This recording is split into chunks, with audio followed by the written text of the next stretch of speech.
Right. Let's just jump straight into this explainer and tackle what is, without a doubt, the most profound mystery of human existence. Today, we're unpacking some incredibly deep concepts from Thomas Alethia's book, 12 Steps to a Good Life. And to do that, we're going to lean on a really powerful ancient metaphor to examine the literal one experience every single living being shares, but, none of us actually comprehends. I mean, what actually happens when we die? It's the question, right?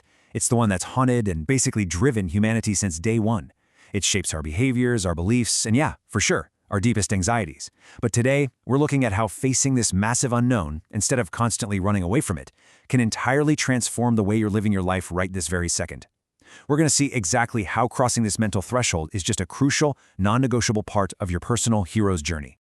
So to really grasp our whole relationship with mortality, we've got to look back at how ancient cultures visualize this final transition. Because throughout history, pretty much every single religious and cultural tradition has these vivid stories of passing from this life into whatever comes next. They didn't just see it as a sudden brick wall, right? They saw it as a journey, literally a crossing over, a very distinct boundary. And that brings us to the river Styx. It is just the perfect mental anchor for this ultimate threshold. In Greek mythology, this river was the absolute dividing line between the living and the dead. And when you think about the framework of the hero's journey, where the hero leaves their comfort zone and steps into the total unknown, well, the river Styx is the ultimate unknown territory. Facing it means completely shedding the ego and embracing a reality that's just far, far greater than ourselves. But why are we so universally terrified of the water's edge? Well, the text points out a kind of uncomfortable truth here. Our deep-seated anxiety around death, it's basically a biological response.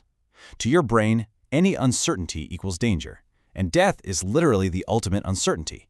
It's this fundamental reality that our brains desperately try to avoid, or just outright deny, mostly because it represents the complete dissolution of every single thing we know.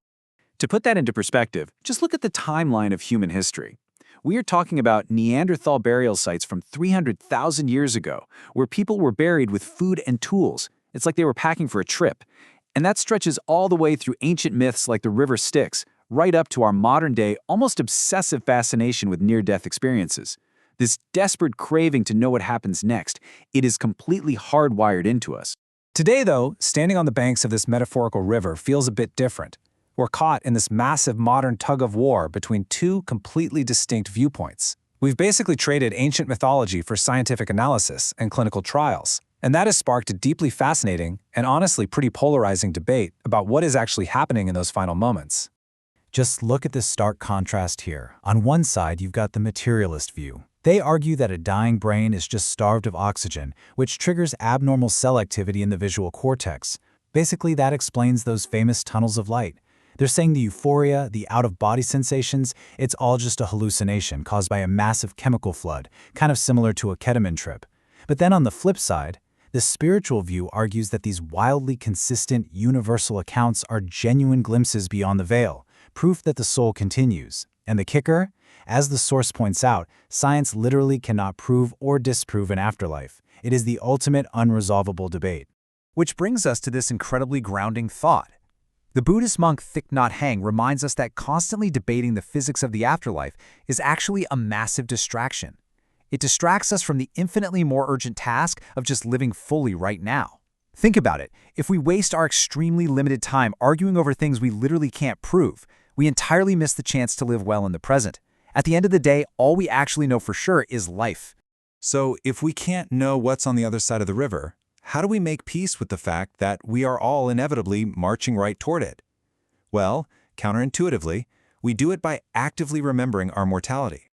To pull this off, we can turn to the ancient practice of memento mori. It's Latin for remember that you must die. Now, okay, I hear you. That sounds insanely morbid, but actually it's the exact opposite. It's a philosophical alarm clock designed to just jolt us awake. It's there to make absolutely sure we don't waste the gift of life just existing in the meantime, constantly waiting for some imaginary future that is 0% guaranteed. And the Stoic philosopher Epictetus takes this even further, pointing out that our fear is actually a choice. He argues that death itself isn't terrible at all. It's literally just our opinion about death that freaks us out. If we can just reframe how we perceive reality, we can bypass so much unnecessary suffering. We stop seeing our mortality as this looming disaster and start seeing it as the very thing that gives right now its extreme value. Okay, so how do you practically do this without getting completely depressed? The text gives us 4 really actionable steps. First up, get your personal affairs in order. Make sure your family is taken care of. It's surprisingly grounding. Second, build in a tiny bit of inner focus. Just a quiet, occasional reminder, life is impermanent, death is certain.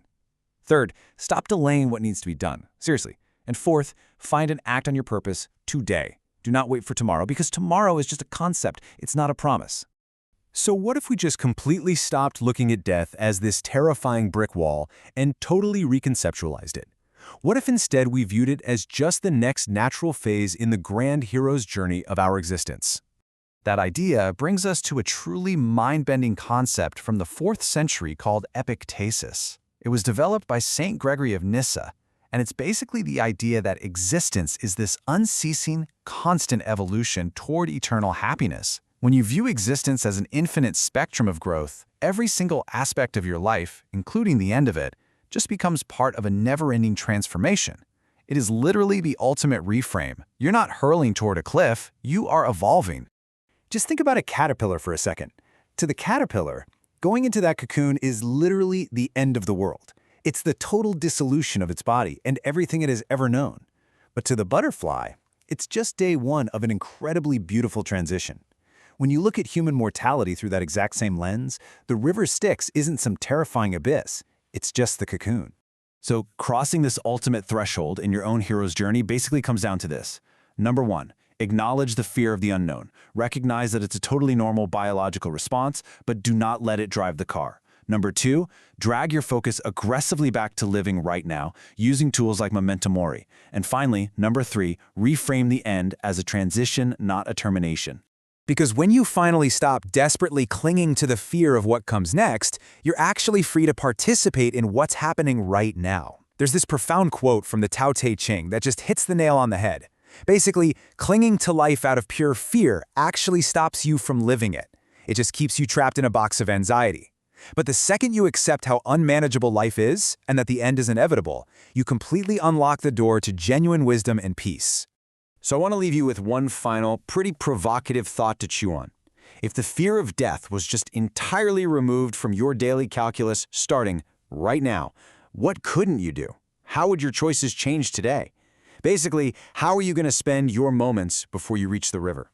Thanks for diving into this explainer with me. Take these ideas, test them out, and go truly live.